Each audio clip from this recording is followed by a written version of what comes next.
So I want to take a minute, talk about coaching and maybe why I've persisted in this endeavor for 20 plus years, and some would say even longer than that, starting from interest in self improvement, but also then helping others improve themselves. Okay. So I think I have an internal driver to try to make things better than I find them.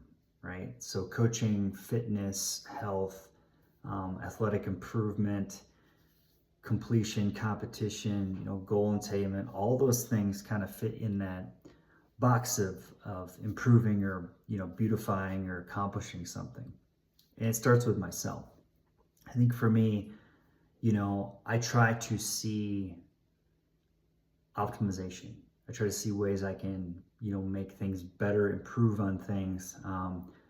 For better or worse, that's just the way my mind goes.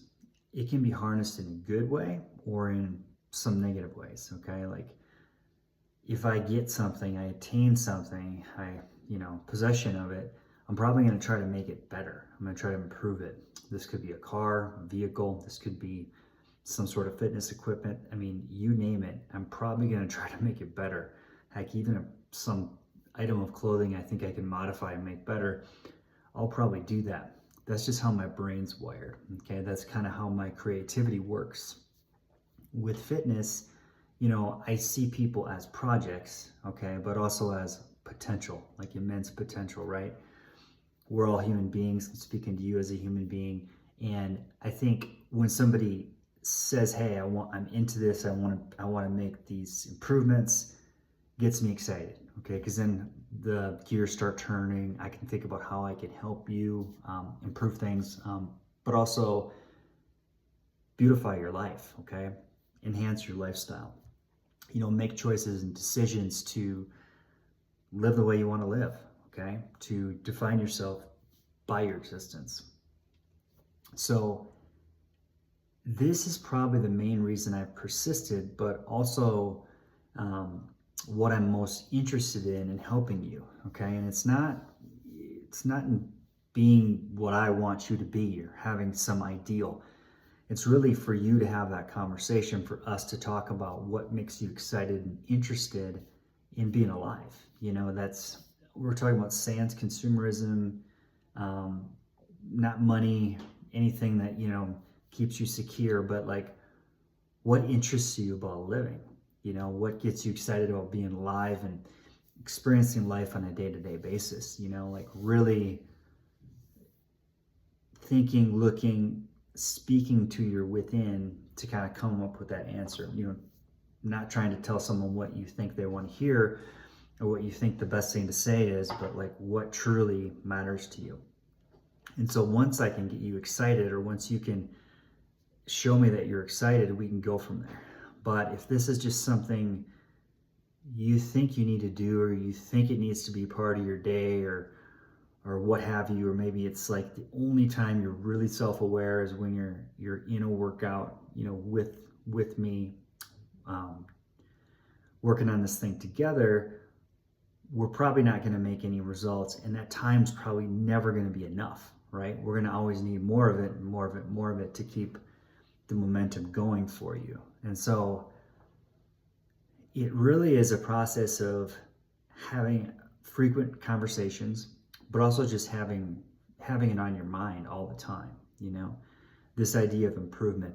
And here's probably where it becomes the hardest for me, because I can't want it for you. I can't want it for anybody else who's shown interest and come to me. I can get excited about that, and I can think of ways that I can help you. I can, see you progressing. Like I can imagine all this in my mind, but it's pretty much all on you as the client, getting after it and making those things happen, right? Making the changes, being disciplined, being strong, courageous, persistent, all those things that are necessary to achieve and become, that do take time.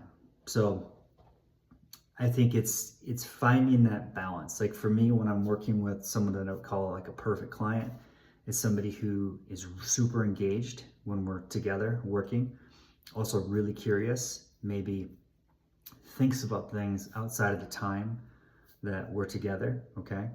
And just make simple decisions because that's on their mind. Okay, so if you have it on your mind, like say you're in a service industry job, okay? You might be a barber, stylist, you might be esthetician, you might be a massage therapist, something like that. But because you're engaged with your body and you're working with other people, you're seeing people in all varieties of health, different backgrounds, different causes to their conditions, right? You're helping people with conditions that they've developed, or you're simply trying to help them look better, become more hygienic, more aware of, their appearance, such as in a barber or stylist.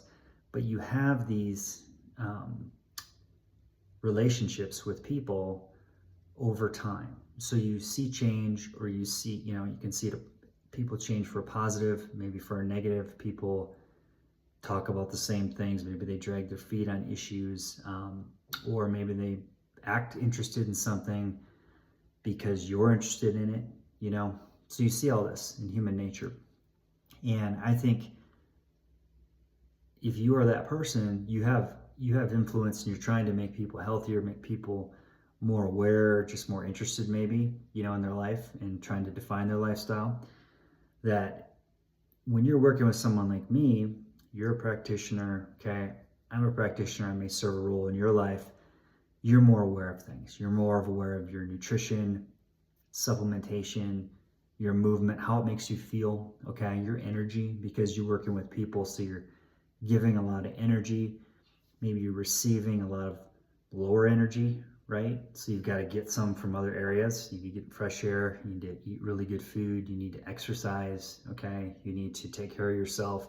You need to make sure that your weight is under control. You got to control your habits. You got to control your vices, things like that, because you are a consistent, you're a consistent staple in a lot of people's lives. Again, I'm talking about practitioners right now. Okay, you could be a physician, you could be a nurse, you could be a teacher. Any role where you are working with people, advising people, serving people, okay? You have an immense amount of power in being an example, okay? Not really so much what you say, but how you live, how you look, how you present yourself, okay? Your aura, your energy, these things are super important, and they're intuitive in nature, okay, if you're doing things for the right reason, okay? If you're not just simply doing them for financial gain, but you want to kind of be a part of somebody's success, right? That word kind of has different meanings, but you know what I mean by success. Just happy about their life, their energy, what they're doing, where they're going, potential. They see potential in each day, okay? They see potential in, the time that they're spending in something, okay? It's not just mindless, rote entertainment, okay? It has meaning and purpose, all right? So yeah, those things. When I put those things in your mind, we talk about those things, you take action, okay? Momentum builds, you feel good, okay? You're growing, right? I'm growing because I'm working with you. I see you grow. I keep working harder on myself, keep writing, keep recording things, keep thinking about ways to reach more people, and become an influence in their life. Those things are all part of this community we create, and this energy that we are constantly exchanging, right, back and forth, you and I.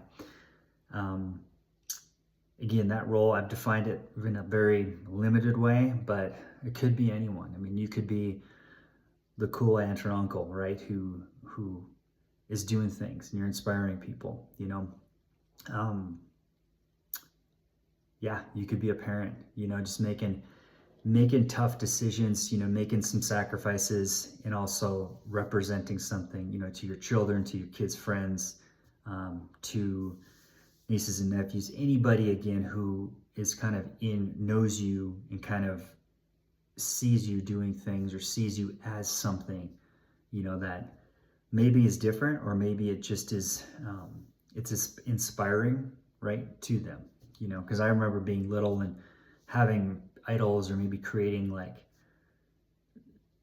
creating, I wouldn't say heroes, but maybe that's the word I'm looking for.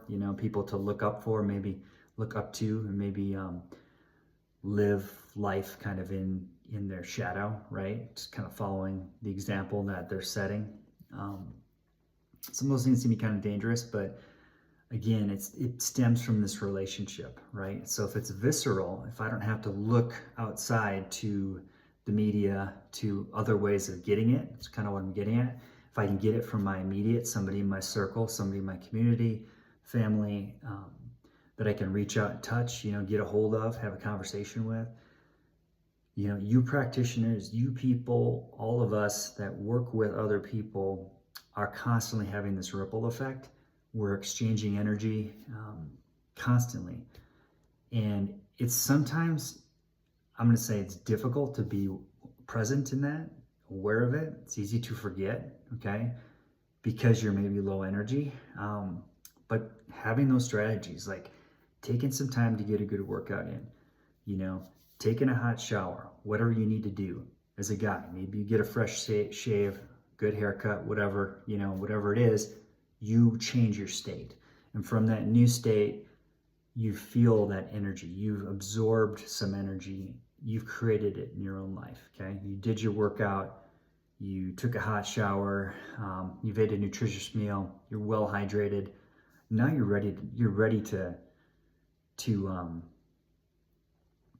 uplift, okay? You're ready to walk into a room and change the energy for a positive. Not necessarily because you're trying, just because of who you are, okay? Who you're presenting yourself as. And so I think it's a key tenet of living above the plane, as you see in some of these. I like to use that term going forward. It's going to replace Exclusive Fitness, okay, as the moniker, right, as the business. Anyhow, I think when you see yourself, when you live your life, okay, to optimize in a level of optimization, you're choosing your lifestyle, you're having a direct effect on your community, you are living above the plane. And what you want to do is bring more people up with you, okay? You want to elevate and uplift. And it's not fancy. It just simply always starts with us, okay? Me as a coach always starts with me every day, okay? I've got to bring that energy. And if I'm not, I need to figure out what's wrong, okay? Am I starting work too early? Am I not getting enough rest, okay? Am I, starting off on the wrong foot? Do I need to hydrate better? Do I need just a better routine to set me up to be just a better teacher, okay? A better partner, in my clients' experiences. So being self-aware, you can make those corrections, okay? And then move forward from a better state. So we're always starting with ourselves, and then hopefully we're taking that energy and we're just releasing it outward, okay? Again, there's no perfect way to do this, but self-awareness is key. If you recognize, where you're struggling, you can make note of that, make corrections, okay? If the pattern is to be, have a certain energy here, a certain energy there, why not have good energy everywhere, okay?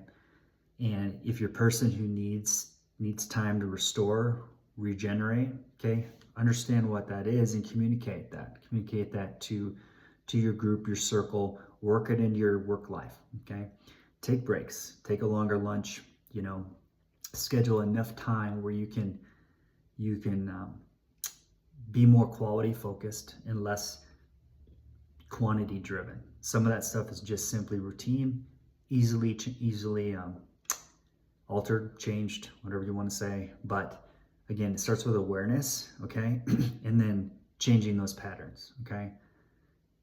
There's so many ways and directions to go with this. I'd love to keep talking more about it, and I will in the future, but just a few things. Think energy, okay? Think working out, think high output, okay? Think recovery, okay? High input, right? Recovery practices, high input. Could even be, reading a good book, like reading some self-improvement type thing, whatever it may be, that it may only last for 30 minutes to an hour, like the whatever energy you take in from that reading or that audio, but it might be enough to change your state, okay? And it might not ever be a solution, but it might be enough positivity to bring into you that helps you kind of regenerate, restore, maybe helps you think differently, maybe spawns a conversation with somebody that in turn raises both of your levels of consciousness, anything like that, okay? So you've got nutrition, you've got sleep, you've got exercise, you've got addressing things, addressing, illness, addressing injury, chronic things, just asking yourself, well, why does this always hurt? What am I neglecting? Okay, what is this telling me? What is this warning me, right? Could just be you need to do some stretches or reach out and, ask questions about things. But stay curious, stay interested. A friend of mine told me that, you've got to stay interested to stay interesting. Okay, so you've got to be on that path of learning. And I really like that because it makes me think. It's not super easy, but again, you got to stay interested in this stuff, okay? And if you want to be influential, if you want to be, like a positive light, you've got to be kind of interesting. And so live your life, like choose why you're living, okay? Understand your passions, and then just create that how, okay? Anyhow, I'm going to leave you at that. Hopefully this audio kind of resonated with some people. Hopefully you've gotten through the whole 17 plus minutes, whatever we're working on now, with me. But yeah, remember, you are a powerful force. Like, you're putting your best foot forward always. Doesn't matter what your position is, if you're or what you think your influence is. If you ever talk to anybody in life, if you ever meet anybody, if you ever leave your house, like, you've got energy, you're exchanging it, okay? You're absorbing it. And so make it positive, make it the best that you can.